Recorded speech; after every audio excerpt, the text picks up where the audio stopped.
Come up here again, Philip. He's had this before. Hey, Michael, what's this like? Can you hear it? Can I hear it? Is he deaf? Wait till all the people who are watching the series say, my ears, my subwoofer just got. So we've spoken that a person is their own being, right? And what they think, but they also have a thing called a space. And this thing called a space is really interesting because it exists and we're all aware of it, but we're implicitly aware of it, not explicitly aware of it. Right? Now, I'll show you. So when I come, I'm outside of Philip's boundary now. I don't feel Philip. Now when I come in about there, I can feel him. Right? It's about right? So I'm crossing into Philip's space. And as I cross into Philip's space, last time he said, can you clean your teeth? Now that becomes really tough, right? But if I step out here, I'm outside of his space, and he can feel my steps in. All of you know that. You can feel somebody in your space. You can feel somebody look at you. Have you ever looked at somebody and they turned and looked at you? What are they feeling? Right? We don't ask this. We just operate in this the whole time. Okay? Stay there. Now.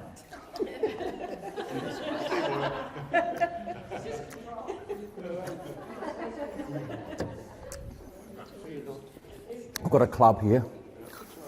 The club's called a microphone, but for my sake it's a club. Right? If I come at Philip and I violate his boundaries, right, and I come and attack his person in some way, what's his response going to be? His response will be to defend himself, correct? Yeah. All right. Now, what we do as one of our responses, we not only bring your arms up, you not only defend your being, but our field structure pushes out. Right? And I said in one of the lectures that when I was dealing with some patients who'd been violated as kids, that I had to walk across the car park. I put them in one end of the car park, and I kept walking until I could feel I was outside of their space and they could acknowledge I was outside of their space. You're talking in tens of metres, 40, 50 metres. A long way. Now, Philip's been abused as a child, and then you turn around here, it's 25 metres to the door. So Philip's here, and his boundaries go out 30 metres. In walks Freddie through the door. Despite all this, Freddie is now inside Philip's space. He's 30 metres away. And Freddie just keeps walking. Who's powerless? Do you see what abuse does?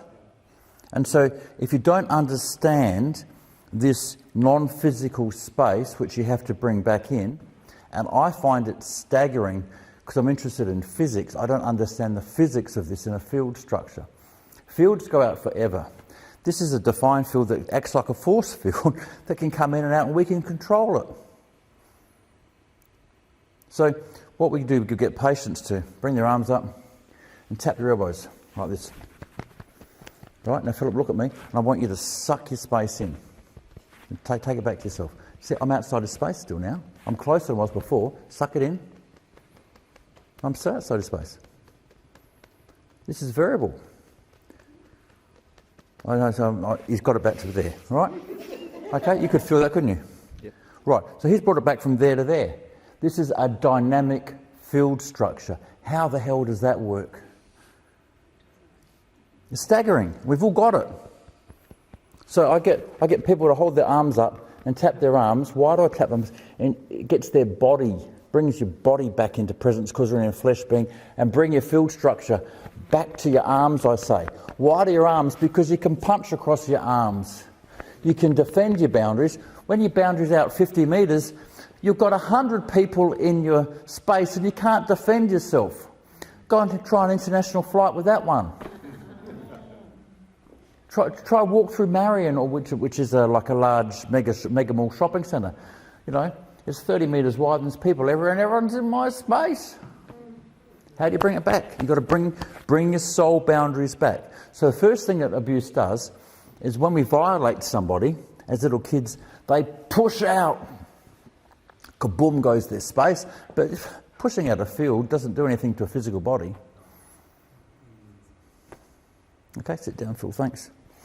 Phil's my go-to victim for that that representation. I've done him a number of times that way, yeah.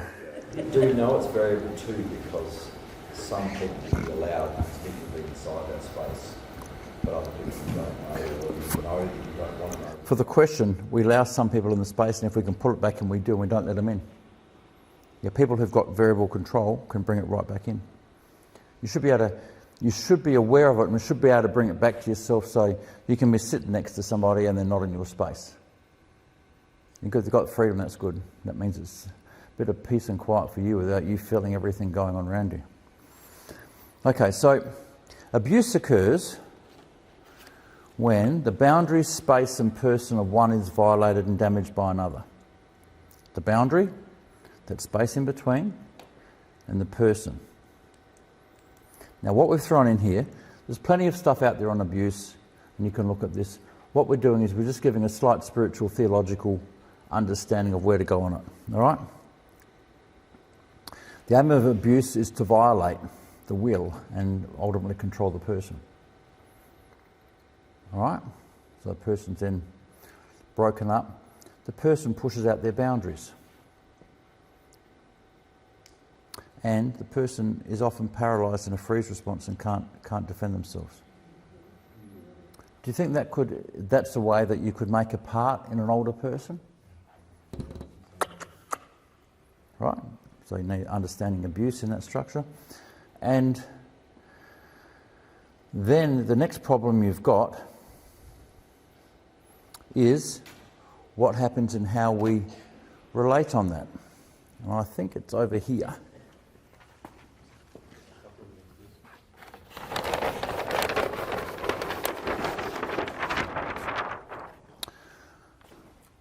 We've said that Jesus has come to share himself with us, and he is a person. He's a person because he exists in a community. A person is not an individual island. Jesus is the son of the dad. He's in fellowship with the Spirit. They're in a community, right? So people exist in communities. We're not an individual substance of rational nature according to Boethius from Neoplatonism, right? We're not an individual substance that can think. No. We're beings that are in relationship.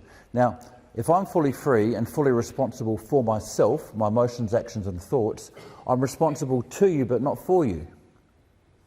But when your person gets fragmented, you get disordering of responsibilities, right? And in the fragmentation, instead of the abuser often says, I'm not responsible for what I did, you needed it, it's your fault, you... Disordering responsibility. The victim says, oh, if I hadn't done it, this wouldn't have happened, and they've got disordering of their and others' responsibilities. And the worst is the rescuer, the person who tries to make it all okay. It's the worst because it enables the whole thing to continue. Rescuers, if rescuers stop rescuing, people's lights go on. All right? So, but all of it's got a disordering of responsibility. And then you throw disordering of responsibility into fragmentation. You've taken the centre of control of yourself and moved it outside yourself. Instead of I'm fully free and fully responsible for myself, you've said, no, somebody else is responsible for me. The moment you've taken the centre of control outside of yourself, you're powerless. A lot of people don't like this definition of personhood. But it's the only way forward. If I'm responsible for me, I'm responsible for myself. And by the way, nobody else can get stuck into me. And I can step forward. So bringing the locus of control, the centre of control, responsibility back to yourself enables you to heal. If you bring it back to yourself and you've still got the conscience running, then you're in a bad way. Because then you're in a fight with yourself. So you've got to bring it back to yourself and have love running, and then love can begin healing your bits. Okay, I think that's enough of that. Bye.